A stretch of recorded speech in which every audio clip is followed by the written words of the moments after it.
वंदे मातरम। नमस्कार साथियों, जय हिंद। मैं विवेक चौधरी। आशा करता हूं आप सभी अच्छे होंगे। प्यारे साथियों, आज से हम लोग यूपी पुलिस कांस्टेबल और यूपीएसआई के लिए हिंदी की क्लासेस स्टार्ट करने जा रहे हैं। न केवल हिंदी सब्जेक्ट की, हिंदी और रीजनिंग, इन दोनों के लिए हमने एक प्रैक्टिस बैच और एक फाउंडेशन बैच तैयार किया है। प्रैक्टिस बैच बिल्कुल फ्री होगा, लेकिन आपका जो फाउंडेशन बैच है उसका थोड़ा सा चार्ज होगा।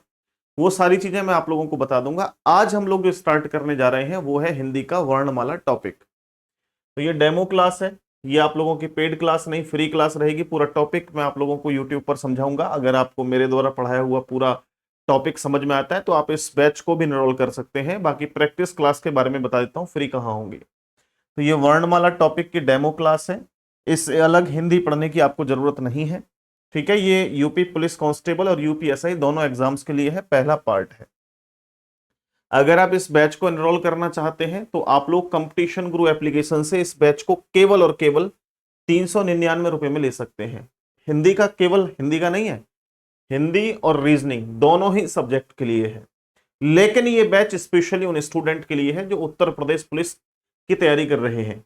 अगर आप किसी अदर एग्जाम की तैयारी कर रहे हैं तो ये आपके लिए यूजफुल हो सकता है, लेकिन सफिशिएंट नहीं हो सकता है। ठीक है, क्योंकि यहां पर वही टॉपिक, वही सिलेबस कराया जाएगा जो यूपी पुलिस कांस्टेबल और यूपीएसआई में पूछा जाता है। इसमें आप लोगों को हिंदी और रीजनिंग दो सब्जेक्ट पढ़ाए जाएंगे। लाइव और रिकॉर्डेड क्लास होंगी। यहां प्रत्येक क्लास के क्लास नोट्स आपको मिलेंगे, साथ ही साथ आपको प्रैक्टिस पीडीएफ मिलेंगी और टेस्ट सीरीज भी आपको मिल जाएंगी। ये सारी चीजें मैं आप लोगों को दिखा दूंगा किस तरीके की हैं हमारे पास। ठीक है, कंपटीशन गुरु ऐप आप लोग प्ले स्टोर से डाउनलोड कर लें। ये मोबाइल नंबर है 9716818470। इस नंबर पे आप कॉल या व्हाट्सएप करके जानकारी ले सकते हैं। इस बैच के अंदर क्या क्या चीजें कवर होंगी वो आप लोग थोड़े से 2 मिनट के समय में कवर कर लीजिएगा। सबसे पहले हम लोग यहाँ पर सिलेबस कंप्लीट करेंगे और स्मार्ट तरीके के साथ करेंगे। ठीक है, इसमें आपके क्लास नोट्स जो हैं वो आप लोगों को सेल्फ बनाने हैं। ठीक है, सेल्फ मतलब आपको खुद से इनको तैयार करना है। चाहे रीजनिंग की बात करूं, चाहे मैं हिंदी की बात करूं, प्रॉपर तरीके से हैंड रिटन नोट्स मैं आपको दूंगा। ठीक है, लेकिन आपको तैयार स्वतः करने हैं। खुद से तैयार करेंगे तो वो लंबे समय तक आपके यूजफुल होंगे, आप बहुत अच्छा कर पाएंगे कर पाएंगे। आपको यहाँ पर टॉपिक वाइज सारी चीजें कराई जाएंगी और टॉपिक वाइज प्रैक्टिस भी हम लोग इस बैच के अंदर रखेंगे। यहां नए नए क्वेश्चंस जो आपके एग्जाम में पूछे गए हैं, चाहे वो 2024 में कोई एग्जाम रहा हो या उससे पहले, प्रीवियस ईयर क्वेश्चंस को डिस्कस करेंगे यहां पर साथियों। और मॉक टेस्ट आपके जो है वो हम लोग करवाने वाले हैं। साथ ही साथ आपको शॉर्ट नोट्स भी प्रोवाइड करवाएंगे और आपको तरीका बताएंगे कि आपको खुद से भी कैसे बनाने हैं।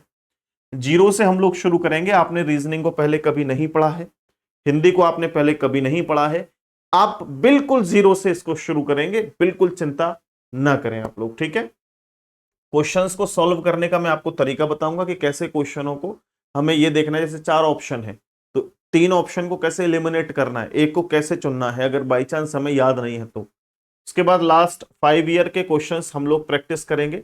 ठीक है, 2025 तक के एग्जाम्स के टॉपिक वाइज प्रैक्टिस क्वेश्चंस की पीडीएफ आपको दी जाएगी। मिक्स टॉपिक क्वेश्चंस की आपको प्रैक्टिस के लिए पीडीएफ दी जाएगी। 100 क्वेश्चन की टॉपिक वाइज आप लोगों को अभ्यास करने के लिए प्रैक्टिस दी जाएगी, यानी पीडीएफ दी जाएगी, आप लोग प्रैक्टिस कर लेना। यहां हम लोग पर्यायवाची एक एक शब्दों के साथ पढ़ेंगे। ठीक है, अर्थ के साथ पढ़ेंगे, साहित्य ट्रिक के साथ पढ़ेंगे। इसके अलावा प्यारे साथियों हम लोग यहां पर व्याकरण पढ़ेंगे। तो व्याकरण में अपना वर्ण विचार यानी वर्णमाला टॉपिक जो आज का हमारा पहला टॉपिक है। संज्ञा, लिंग, वचन, सर्वनाम, विशेषण, क्रिया, कारक, काल, अव्यय, अविकारी, वाच्य, विराम चिन्ह, शब्द एवं शब्द निर्माण जिसमें संधि, समास, उपसर्ग, प्रत्यय है ना, वर्तनी, वाक्य एवं वाक्य के प्रकार, वाक्य शुद्धिकरण। इसके अलावा हम लोग इसमें पर्यायवाची शब्द पढ़ेंगे, तत्सम तद्भव पढ़ेंगे, विलोम शब्द, अनेकार्थक शब्द, वाक्यांशों के स्थान पर एक शब्द, समरूपी भिन्नार्थक शब्द, मुहावरे, लोकोक्तियां, देशज, विदेशज। इसके अलावा जो अनुवाद वाले हैं वो करवाएंगे।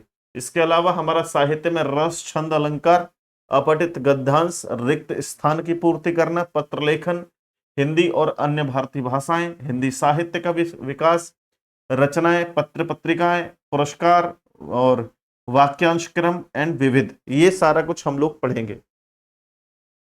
अगर आप किसी अदर एग्जाम की तैयारी भी कर रहे हैं और सिलेबस समान है तो भी आप इस बैच को एनरोल कर सकते हैं। चलिए अब आज का जो टॉपिक है हमारा वो आप लोगों ने देख ही लिया है। टॉपिक का नाम है वर्णमाला। क्या नाम है टॉपिक का? वर्णमाला।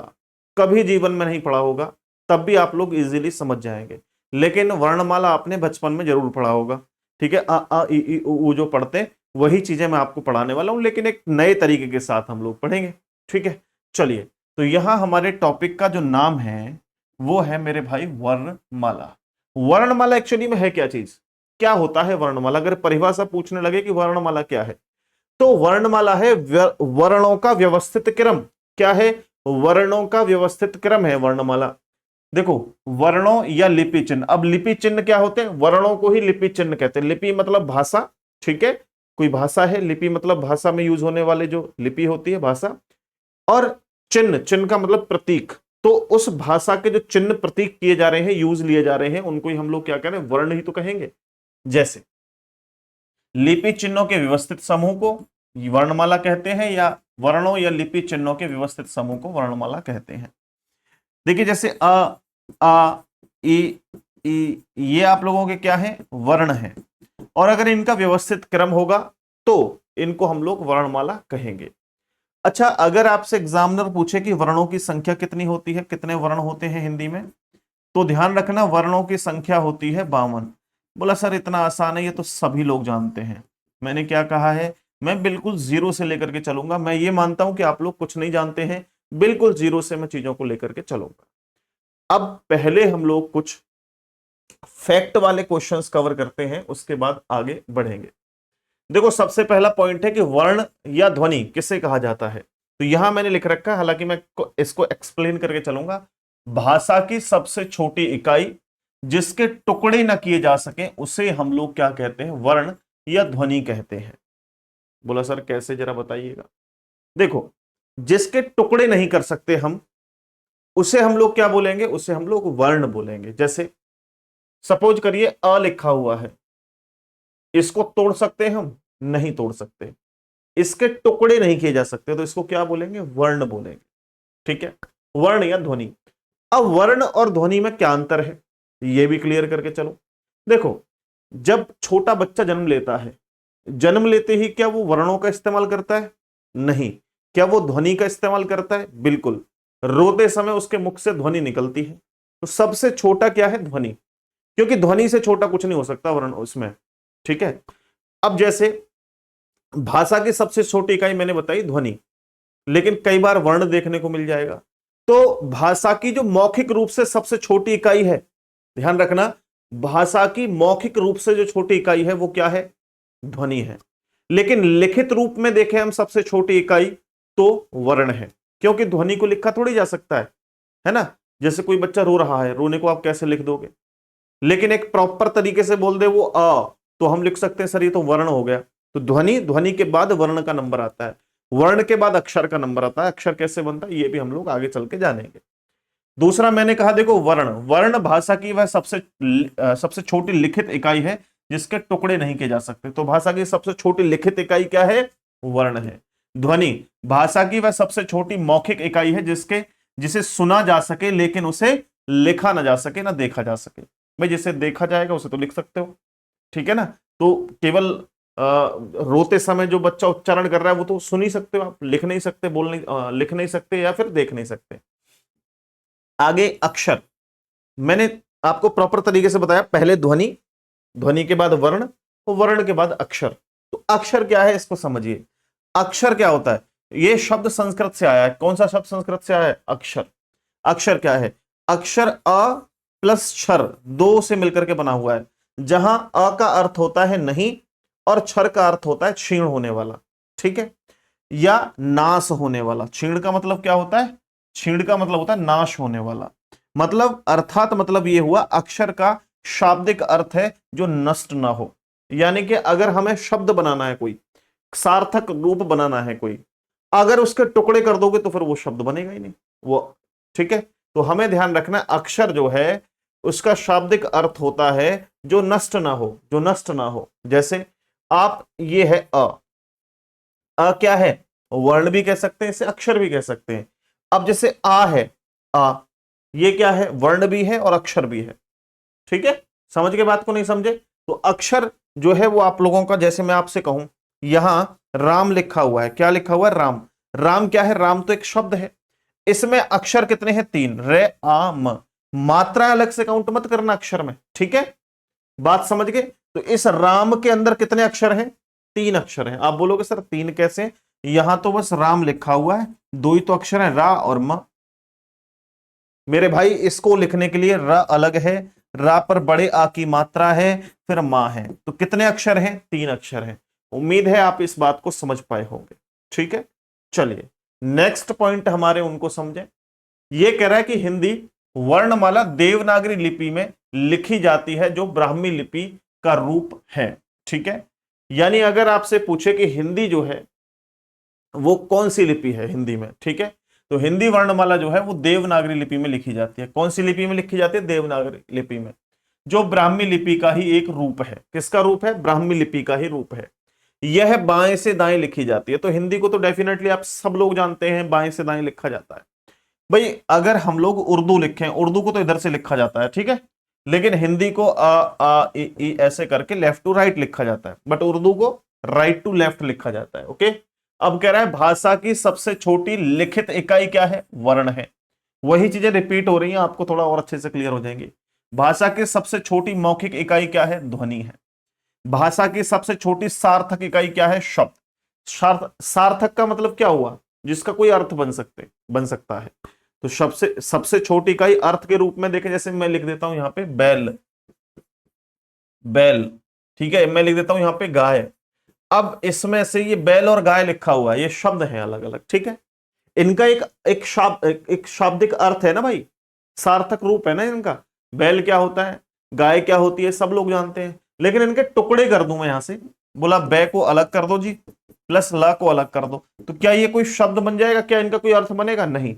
तो जो सार्थक क्रम है या सार्थक रूप की सबसे छोटी इकाई क्या है, ये आपके शब्द है।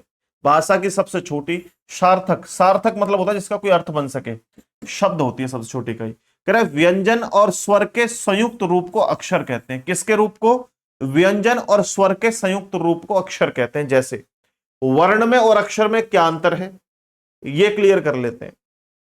मैंने लिखा का क्या है, का एक अक्षर है, ध्यान रखना, का एक अक्षर है। मैंने लिखा का के नीचे हल लगा दिया, ये क्या है, ये एक वर्ण है, ठीक है, ये एक व्यंजन भी है, हम लोग ये भी कह सकते हैं, ठीक है, या फिर अभी इसको व्यंजन नहीं कहेंगे। इसके अंदर आ लगा दिया, आ क्या है, स्वर है, ठीक है। का जो है व्यंजन होता है, तो स्वर के साथ में व्यंजन ये दोनों जुड़ जाएं तो अक्षर बन जाएगा, क्योंकि का अपने आप में पूर्ण रूप से कब बनता है, इस का को बनाने के लिए हमें 2 अक्षरों की जरूरत थी, एक का के नीचे हल और प्लस आ, तब इन दोनों का यूज करके ये का बना हुआ है, ठीक है। फिर कह रहा है कि हिंदी में ध्वनियां 2 प्रकार की होती हैं, पहली स्वर और दूसरी व्यंजन, ठीक है। एक अयोगवाह भी है, लेकिन उसके बारे में हम लोग बाद में बात करेंगे। फिलहाल शुरुआत करते हैं हम वर्णमाला में। हिंदी में ध्वनियां 2 प्रकार की होती हैं, स्वर और व्यंजन, ठीक है। तो मैं एक बार नया पेज लगाता हूं और यहां वर्णों का वर्गीकरण करता हूं, वर्ण। और वर्णों का जो हम लोग वर्गीकरण कर रहे हैं उसमें सबसे पहले पढ़ेंगे हम लोग स्वर, और दूसरा हम लोग पढ़ेंगे उसके अंदर क्या, व्यंजन, ठीक है।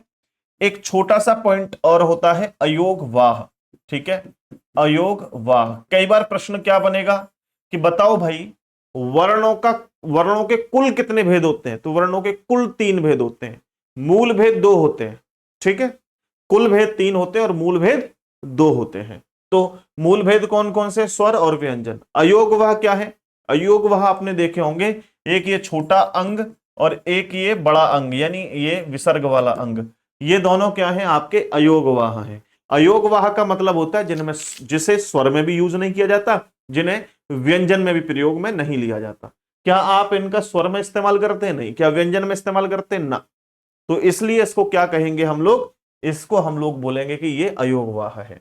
चलो तो शुरुआत करते हैं हम लोग, स्वर से ही करेंगे, बट स्वर से पहले एक और पॉइंट लिख लो, ये लिखा हुआ है, भाषा का क्रम हम लोग देखें रूप में, सबसे छोटी ध्वनि, फिर वर्ण, फिर अक्षर, फिर शब्दांश, फिर शब्द, फिर पद, फिर वाक्य। तो यहां हम लोग कह सकते हैं कि भाषा की सबसे बड़ी इकाई क्या है, तो वाक्य है। ठीक है, भाषा की सबसे बड़ी इकाई क्या है, वाक्य है। यहां लिख लेते हैं, लिखा नहीं है। भाषा की सबसे बड़ी इकाई, सबसे बड़ी इकाई क्या होती है, सबसे बड़ी इकाई होती है वाक्य। ठीक है, भाषा की सबसे छोटी इकाई क्या है, ध्वनि है। भाषा की सबसे बड़ी इकाई क्या है, वाक्य है। ठीक है, वर्ण या ध्वनि के कुल भेद कितने होते हैं, वर्णों के 3 भेद, स्वर, व्यंजन, अयोगवाह। ठीक है, वर्ण ध्वनि के मूल भेद या ध्वनि के भेद कितने होते हैं, 2। कौन कौन से, स्वर और व्यंजन। तो शुरुआत करेंगे हम लोग अपने स्वर से कि स्वर क्या होते हैं एक्चुअली। ठीक है, स्वर क्या होते हैं, इनको हम लोग जानते हैं। ठीक है भाई, चलो सभी लोग नोट कर लो स्वर। स्वर क्या है, ये देखो भाई, व्यंजन के प्रकार। अरे व्यंजन के प्रकार क्यों, स्वर के प्रकार पढ़ेंगे पहले तो हम लोग। चलो नोट करिए, सबसे पहला आप हेडिंग डालेंगे भाई स्वर। ठीक है, सबसे पहले आप लोग हेडिंग डालें कि स्वर क्या होता है। स्वर क्या होता है, स्वर, स्वर को उच्चारण करते समय हम लोग, ठीक है, दूसरे वर्ण की सहायता नहीं लेते हैं। ठीक है, स्वर, स्वर बिना किसी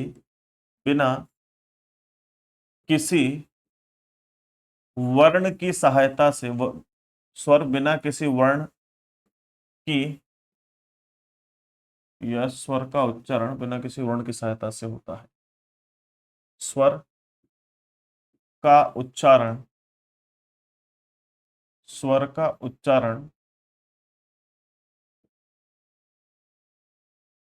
बिना किसी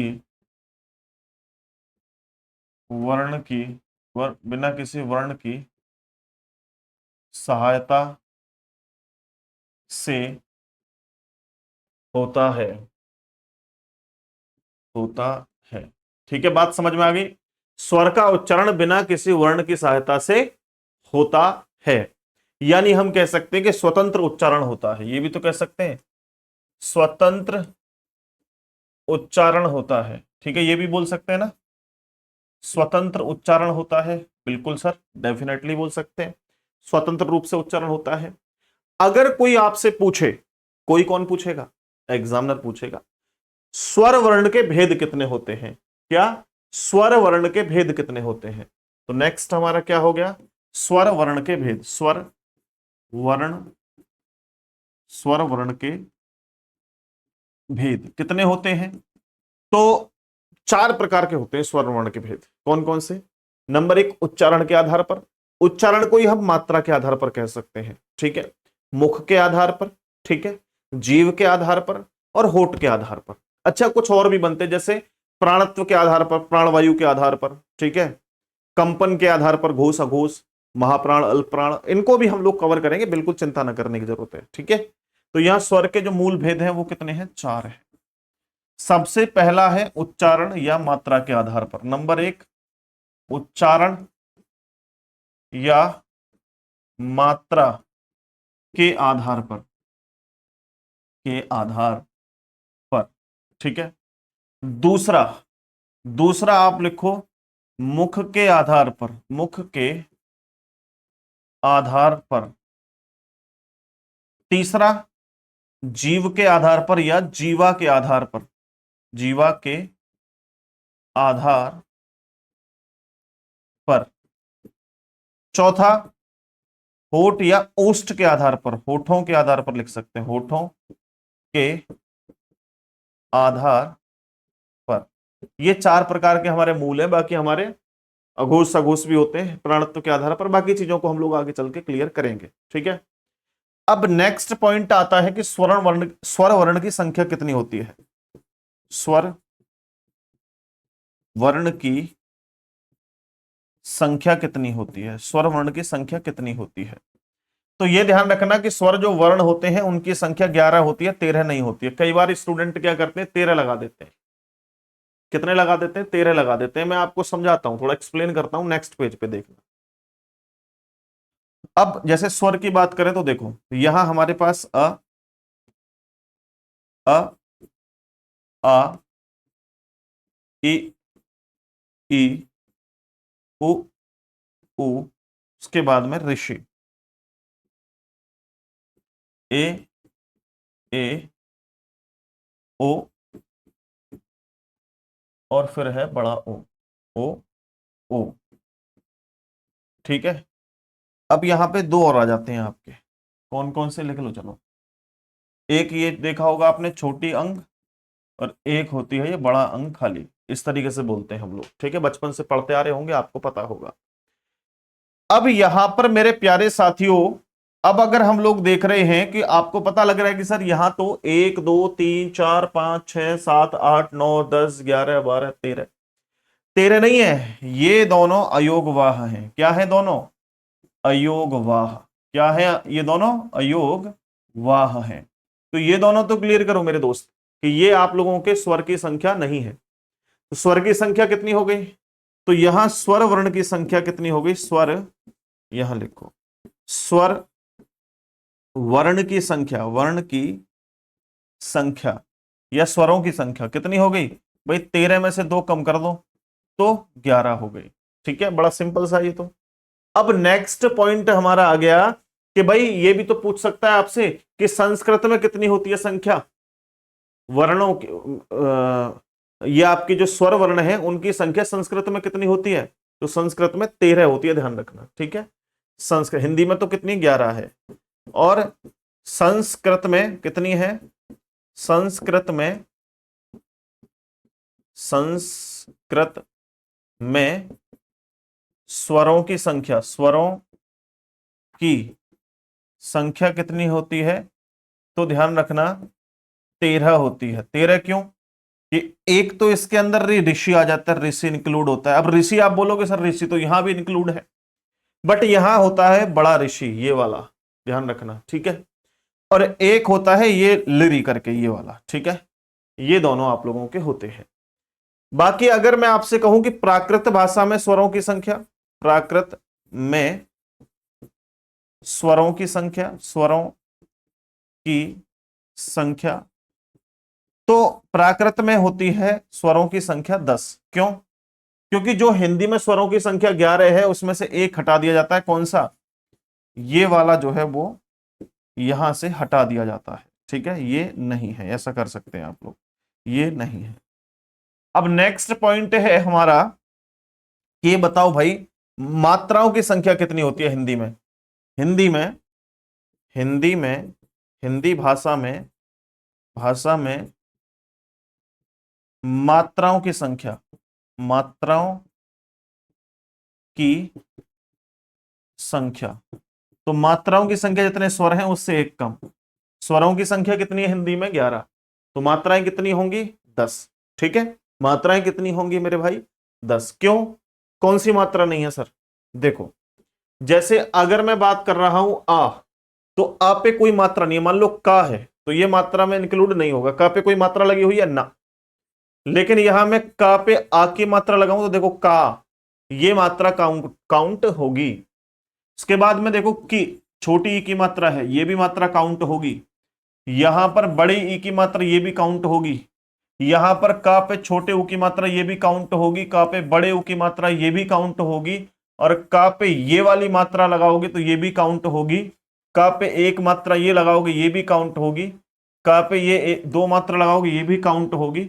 ओ पे एक मात्रा यानी क, ये वाला बन जाएगा क, और इस पे ये मात्रा लगाओगे तो ये दो मात्राएं हो जाएंगी आपकी। ठीक है भाई, समझ में आ रही है? तो ये ध्यान रखना, ये ए जो है इस पे एक मात्रा है, ये वाले ए पर दो मात्राएं हैं, ये वाले ओ पर एक मात्रा ये डंडे वाली है, और इस पर ये दो मात्रा डंडे वाली है। ये मात्राओं को जरूर पहचान लेना।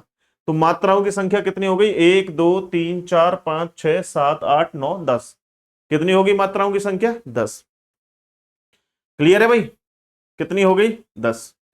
अब सबसे पहले मैंने आपको क्या बताया, देखो पीछे आओ, मैंने बताया स्वर वर्ण के मूल भेद। देखो ये रहे स्वर वर्ण के भेद, कितने हैं? 4 बताए मैंने। चारों में सबसे पहले उच्चारण या मात्रा के आधार पर बताया है। उच्चारण या मात्रा के आधार पर बताया है, तो सबसे पहले इसी को पढ़ेंगे मेरे भाई। उच्चारण या मात्रा के आधार पर सबसे पहले इसी को पढ़ लो, ठीक है। चलो नोट कर लो, मात्रा व उच्चारण के आधार पर, है ना, स्वरों के भेद। नंबर 1, उच्चारण या मात्रा के आधार पर, के आधार पर स्वरों के भेद, स्वरों के भेद कितने होंगे? 3 होते हैं। कौन कौन से होते हैं? सबसे पहला आप लोग नोट करेंगे यहां पर, सबसे पहले नंबर 1 ह्रस्व स्वर, ह्रस्व स्वर। नंबर 2 दीर्घ स्वर। नंबर 3 प्लुत स्वर, प्लुत स्वर। ये 3 प्रकार के होते हैं, ठीक है भाई, ध्यान रखना। ह्रस्व स्वर, दीर्घ स्वर और प्लुत स्वर कितने प्रकार के होते हैं? 3 प्रकार के। अब इनमें एक चीज और ध्यान रखना, कई बार आपसे क्या पूछेगा कि एक मात्रिक स्वर कौन से होते हैं, द्विमात्रिक स्वर कौन से होते हैं, त्रिमात्रिक स्वर कौन से होते हैं, या कौन से स्वरों में दीर्घ स्वर से ज्यादा उच्चारण में समय लगता है, संधि स्वर किसे कहते हैं, मूल स्वर किसे कहते हैं। इस तरीके से आपको ना कई भाषाओं में पूछ लेगा वो। विशाल स्वर किसे कहते हैं, ठीक है, पवित्र स्वर किसे कहते हैं, कैसे पता लगाओगे? मैं लिखवा देता हूं, जैसे लघु स्वर किसे कहते हैं, ठीक है, ये बहुत सारी चीजें आपसे पूछ सकता है। तो यहां ध्यान रखना, ह्रस्व स्वर, सबसे पहले हम ह्रस्व स्वर को और अन्य भाषाओं में किस नाम से जानते हैं वो देखो। तो इसी को हम एक मात्रिक स्वर भी कह सकते हैं। अब एक बात बताओ, अगर इसको एक मात्रिक कह दिया, इससे बड़ा क्या है? द्विमात्रिक, तो इसको हम लोग क्या बोलेंगे? द्विमात्रिक, ठीक है। अगर इसको द्विमात्रिक कह दिया तो इसे त्रिमात्रिक कहेंगे, त्रिमात्रिक कहेंगे। समझ गए बात को? अब यहां पर समझे, सबसे पहले देखो, ह्रस्व स्वर जो होते हैं इनको हम लोग मूल स्वर भी कहते हैं। क्या? मूल स्वर। तो अगर आपसे पूछे मूल स्वर कौन से हैं, मूल स्वरों की संख्या कितनी है, तो जो ह्रस्व स्वर की संख्या है वही मूल स्वर की संख्या। अभी लिखवाया तो नहीं लिखवाऊंगा, ठीक है। इन्हीं को मूल स्वर कहते हैं और इन्हीं को हम लोग लघु स्वर भी कह सकते हैं। क्या? लघु स्वर भी कह सकते हैं, ठीक है। ये इतने नामों से इसको जाना जाता है। इसके अलावा इसको जो दीर्घ स्वर है इसको संयुक्त स्वर भी कहते हैं। आपसे पूछा जाएगा कि बताओ संयुक्त स्वरों की संख्या कितनी है या संयुक्त स्वर कौन से हैं, ठीक है। संयुक्त स्वर कह सकते हैं, इन्हीं को हम लोग संधि स्वर भी कह सकते हैं। क्या? संधि स्वर भी कह सकते हैं। इसके अलावा जो त्रिमात्रिक स्वर है इनको हम लोग, ठीक है, या तो विशाल स्वर कह सकते हैं, विशाल, या तो हम इन्हें विशाल स्वर कह सकते हैं, ठीक है, या फिर हम इन्हीं को पवित्र स्वर भी कह सकते हैं। क्या? पवित्र स्वर भी बोल सकते हैं। बात समझ में आ रही है यहां तक? अब संख्या की बात करें तो इनकी संख्या कितनी होती है और कौन कौन से वर्ण होते हैं ये और नोट कर लो। तो यहां केवल संख्या 4 होती है, किनकी? ह्रस्व स्वर की। और ह्रस्व स्वर की संख्या 4 है तो मेरे दोस्तों एक मात्रिक स्वर की संख्या भी 4 होगी, मूल स्वर की संख्या भी 4 होगी, लघु स्वर की संख्या भी 4 होगी। और कौन कौन से स्वर होते हैं ये? छोटा आ, छोटी ई, ऋषि छोटा वाला, ठीक है, अ, ई, ऋषि, और इसके अलावा आप लोगों का ऊ भी होता है, ऊ पहले आएगा।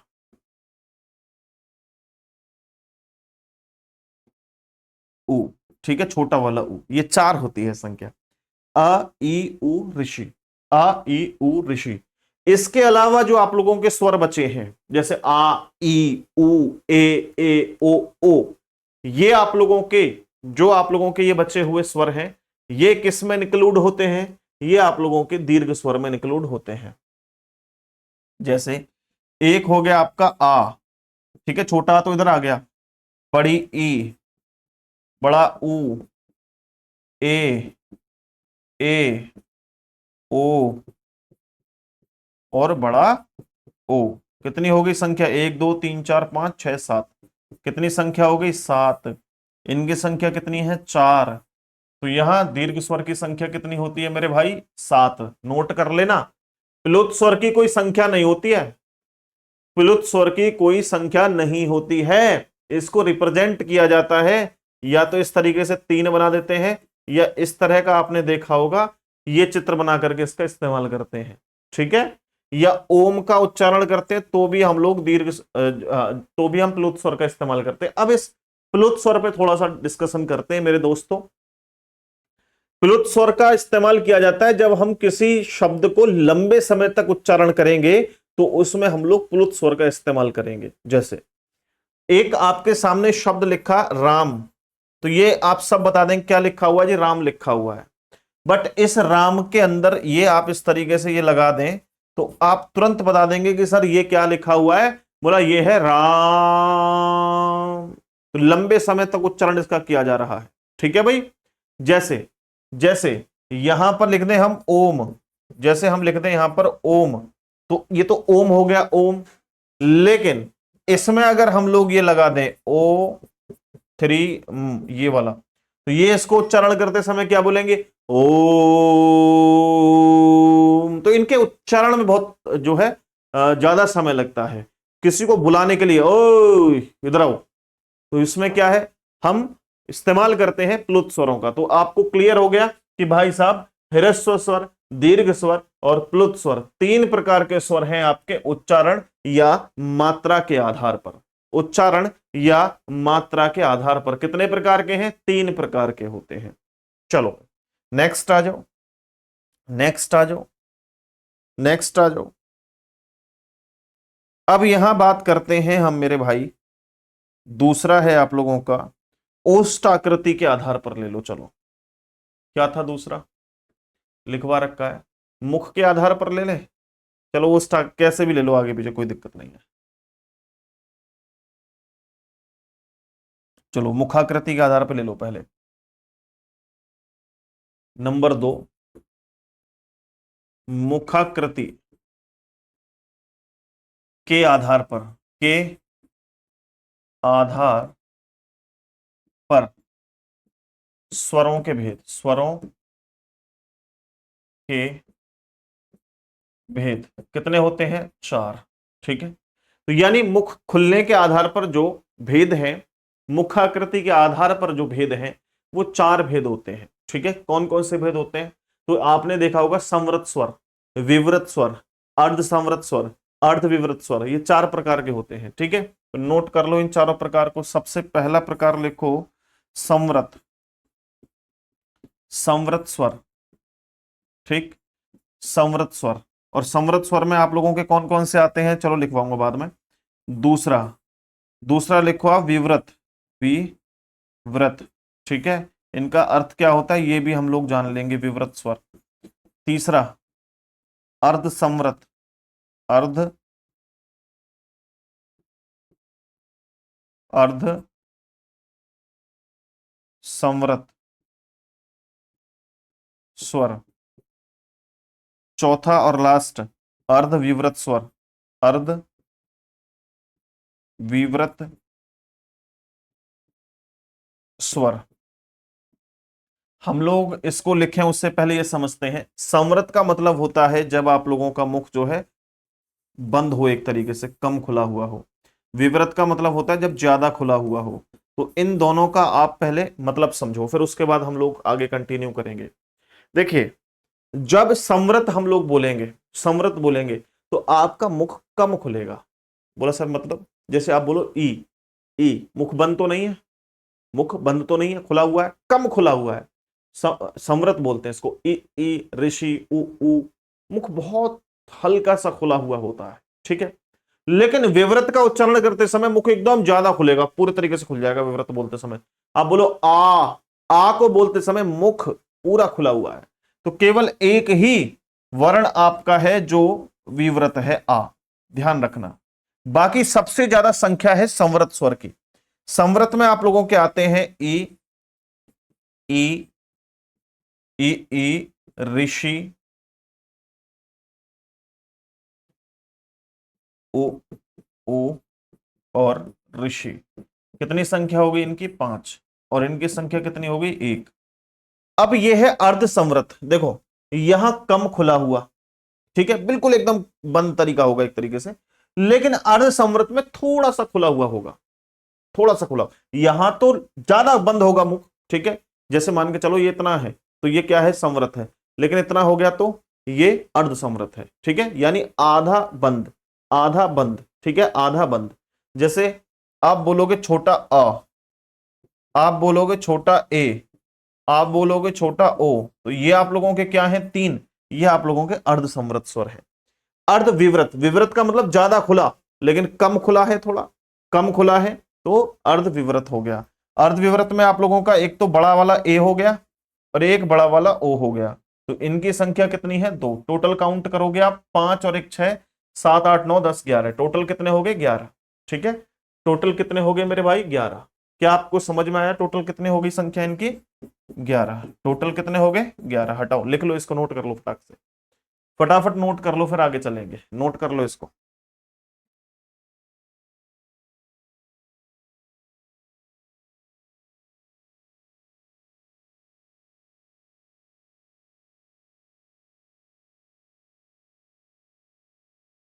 चलिए भाई, अब लो आप लोग जो है जीव के आधार पर, है ना। तीसरा पार्ट क्या है, तीसरा पॉइंट है हमारा, देखो ये भी कर लिया हमने, उच्चारण के आधार पर, मुख के आधार पर भी कर लिया। अब जीव के आधार पर देखो, जीवा के आधार पर या जीव के आधार पर देखते हैं भाई।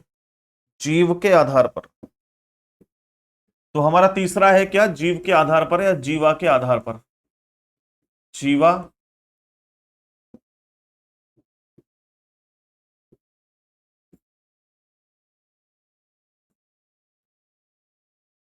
थर्ड टाइप है हमारा, जीवा के आधार पर। और जीव के आधार पर भी तीन प्रकार के हैं, ठीक है। सपोज करिए कि ये जीव है, ये जीव है, ठीक है भाई, ये क्या है, ये जीव है। और इस जीव का जो पीछे वाला भाग है, ये वाला भाग है, इसको बोलते हैं हम लोग पश्च भाग, पश्च भाग, ठीक है। पश्च मतलब होता है पीछे का भाग, समझ गए। अब ये वाला जो पार्ट है, ये वाला, इसको बोलते हैं हम लोग मध्य भाग, मध्य भाग। और ये बिल्कुल आगे वाला भाग है, ये वाला पोर्शन, ये जो है, तो इसको क्या बोलेंगे हम लोग, अग्रभाग। अग्र मतलब आगे का पार्ट, ठीक है। तो बस, जब यहां पार्ट तीन है, तो आप लोगों के वर्ण भी जीव के आधार पर तीन प्रकार के ही होंगे, हाँ या ना। मेरी बात से आप सहमत हैं या नहीं है। तो अब यहां जीव के आधार पर जो है वो तीन प्रकार कौन कौन से होंगे, अग्रस्वर, मध्यस्वर, पश्चस्वर। डन, अग्रस्वर, मध्यस्वर और पश्चस्वर। तो अब यहां इन तीनों को लिख लेंगे। सबसे पहले हम लोग लिखेंगे यहां नंबर 1 अग्रस्वर। तीन पार्ट बताए, नंबर 1 अग्रस्वर, अग्रस्वर। उच्चारण के साथ मैं एक्सप्लेन करके दिखाऊंगा। जो अग्रस्वर है वो है आप लोगों के ई, ई, दोनों ई, दोनों ए, छोटा और बड़ा, इसके बाद में ऋषि भी है, ठीक है। ये कितनी संख्या हो गई, संख्या हो गई 5, संख्या हो गई 5। पहले लिख लेते हैं फिर एक्सप्लेन करेंगे। दूसरा मध्यस्वर, मध्यस्वर में केवल एक अकेला होता है, कौन सा होता है, मध्य स्वर में आप लोगों का केवल एक अकेला होता है, जो कि अ होता है। क्या होता है, अ होता है। तो एक संख्या इसकी हो गई 5 और 1 6। अब उसके बाद थर्ड आप लोग लिखो पश्च स्वर, पश्च स्वर। पश्च स्वर में एक आ गया आपका आ, ठीक है। एक आपके दोनों ऊ, छोटा ऊ और बड़ा ऊ। इसके बाद में आपके जो है ई उधर आ गए, ओ और ले लो, छोटा ओ और बड़ा ओ। 1 2 3 4 5, 5 और 5 10 और 1 11, ठीक है। टोटल हमारे पास कितने हो गए, 11 हो गए, ठीक है जी। चलो अब इनको एक्सप्लेन करते हैं। एक्चुअली लिख तो दिया, ये तो हम किताब से भी पढ़ सकते थे, लेकिन इसमें एक्सप्लेन करना क्या है वो देखो जरा। भाई मैंने आपको बताया जीवा के आधार पर, जीव के आधार पर, यानी अब जीव आपके अप डाउन होगी। अब जीव का आकार मैंने बताया इस तरह का है, ठीक है। इसमें आपका पश्चिम, मध्य और अग्र तीन पार्ट है। जो सबसे आगे वाला पार्ट है जीव का, ये वाला, ठीक है, ये आपका अग्र पार्ट है, और बीच वाला ये मध्य है, और अंदर वाला बिल्कुल क्या है, वो पश्च भाग है। अब आप बोलो अग्रभाग के जो आप लोगों के वर्ण हैं उनका उच्चारण करके देखो, ठीक है। अग्र से कौन से, ई ई उ उ ऋषि, उ नहीं सॉरी, ई ई ए ऋषि। आप बोलो ई ई। आप देखोगे ना डिस्टर्ब जो होगा आपका वो आगे वाला पार्ट होगा, ई ई ए ऋषि, ए ए ऋषि, ठीक है। अब बोलो आप अ छोटा आ नहीं, अ अ अ बोलते समय आपकी जीभ का जो मिडिल वाला पार्ट है वो हल्का सा जो है वो डिस्टर्ब होगा, ठीक है। इसके बाद में आपका पश्च स्वर है। आप बोलो आ, ना आगे वाला ना बीच वाला, बिल्कुल पीछे वाला, आ ओ। तो अंदर का जो पार्ट है ना जीभ का, वो वाला हिस्सा इस तरीके से उठकर आएगा, ये पीछे वाला। तो यहां पर इसका इस्तेमाल हो रहा है। तो ये आपके 3 पार्ट हैं जीभ के आधार पर। अब उसके बाद में हम लोग आगे आते हैं, नेक्स्ट है हमारा ओष्ठ आकृति या होठों के आधार पर। ओष्ठ आकृति के आधार पर हमारे कितने पार्ट हैं, केवल 2 पार्ट है, ठीक है। नेक्स्ट और चौथा पार्ट है ओष्ठ आकृति के आधार पर। ओष्ठ आकृति के आधार पर, ओष्ठ आकृति के आधार पर कितने प्रकार हैं, सिर्फ 2 प्रकार हैं। कौन कौन से, यहां देखो, नंबर 1 वृत्ताकार, नंबर 1 वृत्ताकार स्वर, और दूसरा नंबर है अवृत्ताकार, या हम लोग इनको अवृत्ताकार लिख लेते हैं, अवृत्ताकार स्वर, ठीक है। वृत्ताकार स्वर और अवृत्ताकार स्वर। अब कौन कौन से वृत्ताकार हैं, कौन कौन से अवृत्ताकार हैं वो देखो। वृत्ताकार में आपका ओ ये 4 होते हैं केवल, ठीक है। कितनी संख्या है, 4। और अवृत्ताकार में जो बचे हुए हैं आपके 7 वो हैं, जैसे आ ई ऋषि, ए ये आपके जो 7 हैं ये अवृत्ताकार हैं। इनको एक्सप्लेन करते हैं कैसे, कहानी क्या है। कहानी ये है कि आप लोग ओष्ठ आकृति, ओष्ठ मतलब होते हैं ये होठ, जो आपका बाहर वाला पार्ट है वो ओष्ठ आकृति है। आप बोलो इनको ओ, तो आपका जो मुख द्वार है वो एकदम होठ जो है वृत्त टाइप का बना लेंगे, ओ, हाँ या ना। तो आपका जो मुख है वो एकदम गोल गोल बन जाएगा। इसके बाद में आपका अवृत्ताकार, इनको बोलते समय आपका आधा वृत्त बनेगा मुख में, जैसे आ ए। समझ गए बात को नहीं, ऋषि, इनको बोलते समय आपका मुख जो है वो पूरी तरीके से बंद नहीं होगा, या पूरे तरीके से व्रत बनाकर नहीं रखेगा। इनको नोट कर लो, फिर आगे चलते हैं।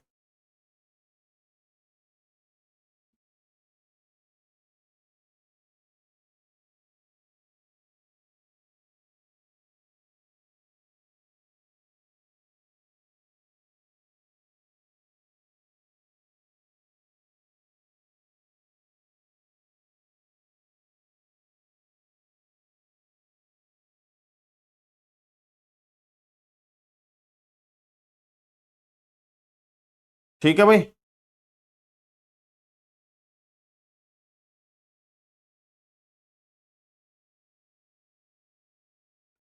अब यहां आप नेक्स्ट पॉइंट लिखो, सजातीय और विजातीय स्वर क्या होते हैं। सजातीय और विजातीय स्वर क्या होते हैं, इस पर थोड़ा ध्यान दीजिए। सजातीय और विजातीय स्वर किसे कहते हैं, देखो, सजातीय का मतलब होता है, सजातीय मतलब समान जाति वाले वर्ण, ठीक है। जैसे जैसे आप देखेंगे अ और आ बिल्कुल एक जैसी जाति है, इनसे मिलकर क्या बना, आ। अब आप बोलोगे सर जरूरी नहीं अ से मिलकर ही बना हो, आ और आ से मिलकर के भी बना हो सकता है, ठीक है। बनेगा क्या, आ। यानी ये समान जाति वाले हैं, या तो अ और आ ले लो, या अ और आ ले लो। ये भी हो सकता है मेरे दोस्तों कि छोटा आ और बड़ा आ हो, ठीक है। आप इसके और इसके साथ मिला के बनाओगे तो भी आ बनेगा भाई, अ प्लस आ क्या हो जाएगा, आ और आ क्या हो जाएगा, आ। तो दोनों से, या तो आप इनसे मिला लो, या इससे और इससे मिला लो, या इससे और इससे मिला लो, मतलब किसी के साथ भी मिलाओ, मिलेगा क्या, बनेगा क्या, आ। समान जाति वाले, ये भी समान जाति हैं, ये सब समान जाति हैं। तो जब समान जाति से मिलके बनेंगे तो सजातीय वर्ण होंगे, ठीक है भाई। अब इसको मैं मिटा दूं, जो फालतू का रगड़ा लिख रखा है यहाँ पे ये सिस्टम, ठीक है। तो चलो अब ये मैं आपको समझाता हूं थोड़ा सा। ये समान जाति का वर्ण है, सजातीय वर्ण बोलते हैं इसको। अब जैसे छोटा ई हो या फिर बड़ा ई हो, इनके साथ में या तो छोटा ई मिल जाए, बड़े छोटे के साथ मिल जाए छोटा, बड़े के साथ मिल जाए छोटा, या फिर बड़ा ई मिल जाए छोटे के साथ, बड़े के साथ, किसी के साथ भी बनेगा क्या, बड़ा ई। ओके। इसके अलावा आपका छोटे ऊ या बड़े ऊ के साथ में छोटा ऊ या बड़ा ऊ मिल जाए तो बड़े ऊ का निर्माण ही होगा, ठीक है। तो ये आप लोगों के तीनों जो होंगे ये होंगे सजातीय स्वर। क्या होंगे, सजातीय, सजातीय स्वर, ठीक है, या समान जाति के स्वर, सजातीय स्वर या समान जाति के स्वर। क्यों, क्योंकि यहां देखो सब समान जाति है, बिल्कुल एक जैसे हैं, ई ऊ। तो विषम जाति क्या होता है, अभी क्लियर हो जाएगा विषम जाति क्या होता है, कुछ ही सेकंड्स में, कुछ ही पल में आपको समझ में आ जाएगा कि विषम जाति क्या है। देखो विषम जाति क्या है, जैसे ए, ये ए है, इसके साथ में अ या ई मिल जाए, ठीक है, अ या ई मिल जाए, या फिर हम लोग ये कह सकते हैं कि सर अ या आ, अ या आ के साथ में छोटा ई या बड़ा ई मिल जाए इनके साथ में, तो निर्माण किसका होगा, इस ए का, हाँ या ना, बिल्कुल होगा जी, इस ए का निर्माण होगा। और अगर, और अगर अ या आ के साथ में, ठीक है, छोटा ए ये वाला मिल जाए तो किसका निर्माण होगा, तो भाई मेरे बड़े ए का निर्माण होगा, इसका निर्माण होगा, ठीक है। तो ये अलग अलग जाति वाले मिल रहे हैं ना आपस में, तो विषम जातीय हैं। क्या है, विषम जाति हैं। अ या आ के साथ में, अ या आ के साथ में छोटा या बड़ा ऊ मिल जाए, छोटा या बड़ा ऊ मिल जाए तो छोटे ओ का निर्माण होगा। और इसके बाद में अ या आ के साथ में मेरे प्यारे साथियों इस ओ का आगमन हो जाए तो बड़े ओ का निर्माण होगा, ठीक है। तो यहां आप लोग देखो कि विषम जातीय कौन कौन से हैं और सम जातीय कौन से, इनको विजातीय भी कह सकते हैं, विजातीय स्वर, विजातीय स्वर कह सकते हैं, या फिर आप इनको विषम जातीय स्वर भी, विषम जातीय स्वर भी कह सकते हैं, ठीक है, दोनों में से जो मर्जी कह लो। तो यहां सजातीय स्वर कौन कौन से हो गए, तो यहां लिख लेते हैं, सजातीय स्वर जो है आपके उनकी संख्या होती है 3। कौन कौन से हैं, आ, ई और ऊ, ठीक है भाई, आ ई ऊ ये समान जाति वाले हैं। और विजातीय जो है आप लोगों के वो कौन कौन से हैं, विजातीय जो है वो आप लोगों के यहां लिख लो, ये वाला ए, बड़ा ए, छोटा ओ और बड़ा ओ, ठीक है। 4 संख्या इनकी है, 3 संख्या मैंने उनकी लिखवाई दी है, नोट कर लीजिए भाई साहब। यहां से आप सारी चीजों को समझ गए होंगे कि सजातीय विजातीय क्या है क्या नहीं है, ठीक है, हाँ या ना, क्लियर हो गया सभी को। दीर्घ स्वर तो मैं बता चुका हूं आप लोगों को पहले से ही, ठीक। तो ये हमारे स्वर हो गए कंप्लीट, ठीक है, स्वर हो गए हमारे कंप्लीट। अब एक और चीज समझ लो आप लोग, नासिका के आधार पर, नेक्स्ट लिख लो आप लोग, नासिका के आधार पर, ठीक, नासिका के आधार पर, नासिका, नासिका मतलब नाक, नासिका के आधार पर स्वरों की संख्या कितनी होती है, 2 तरह की होती है। नंबर 1, नंबर 1 निर निर्नुनासिक, निर्नुनासिक स्वर, निर्नुनासिक स्वर। और निरुनासिक जो होते हैं वो आप लोगों के, इनमें हवा जो निकलती है वो मुख से निकलती है, हवा मुख से निकलती है, ठीक है, कहां से निकलती है, मुख से निकलती है। दूसरे हैं आप लोगों के, ठीक है, जो अनुनासिक हैं, अनुनासिक, अनुनासिक, अनुनासिक स्वर जो होते हैं आप लोगों के क्या है, इसमें हवा नाक और मुख दोनों से निकलती है।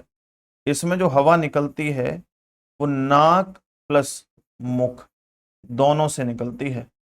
ठीक, अब देखो जैसे निरुनासिक है, निरुनासिक हवा जो मुख से निकल रही है वो सारे के सारे अ आ इ ई उ ऊ ई ई, ये सारे के सारे, ठीक है, समझ रहे हो, जितने भी अ आ इ ई उ ऊ हैं ये सारे के सारे अ आ इ ई उ ऊ सब, ठीक है, सारे के सारे।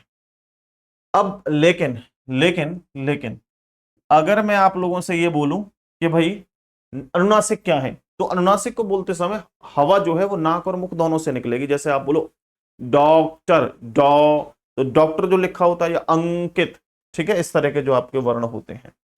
तो जो ये अंग है, ठीक है, ये आप लोगों का अनुनासिक है। या फिर आप लोगों का ये औ, ये भी अनुनासिक है। या फिर आप लोगों के ई पे लगा दे ई, ये भी अनुनासिक है। ये सब अनुनासिक है, ठीक है आदि। इनके बारे में मैं डिटेल में समझाऊंगा आपको, बिल्कुल चिंता मत करो, ठीक है। बाकी ये बहुत आसान है, इसको तो आप लोग आराम से पता लगा लोगे।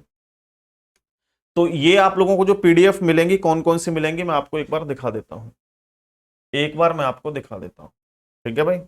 देखो पहले तो ये डिजिटल पीडीएफ मिलेगी आप लोगों को, जो ये वाली पीडीएफ है ना पूरी, देखो ये जो मैं यहां पर जो लिख रहा हूं, ये पूरी कंप्लीटली आपको डिजिटल फॉर्म में मिल जाएगी, ठीक है। हालांकि जो एक्सप्लेन कर रहा हूं ना वो भी चीज लिखी हुई मिलेगी, ये तो एक अलग मटेरियल है जिसमें बिना एक्सप्लेन के सारी चीजें लिखी हुई हैं। मैं आपको ये वाली पीडीएफ दूंगा जो ये कंप्लीट बनी हुई है, तो इससे आपको नोट्स बनाना आसान हो जाएगा, है ना, ये इससे आपको नोट्स बनाना आसान हो जाएगा और हमारा समय भी कम लगेगा। इसके बाद में दूसरा पॉइंट है, आपके हैंड रिटेन नोट्स जो होंगे वो भी आपको मिलेंगे। जैसे वर्णमाला के जो हैंड रिटेन नोट्स हैं वो मैं आपको दिखाता हूँ किस तरीके से हमने बना रखे हैं। खोलो भाई, बिल्कुल अपडेटेड है, नए बनाए हैं हमने, पुराने वाले नहीं है। पुराने वाले भी आप लोगों के अपडेट कर दिए मैंने, ठीक है। जिन पे पुराना बैच है उनको भी अपडेटेड पीडीएफ मिल जाएगी, तो उसमें कोई दिक्कत नहीं होगी किसी को भी। अरे खुल जा भाई फटाक से, कुछ सेकंड लगेंगे भाई।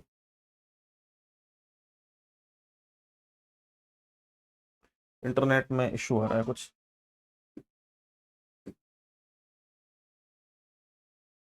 चलो हो जाएगा कनेक्ट, कोई नहीं।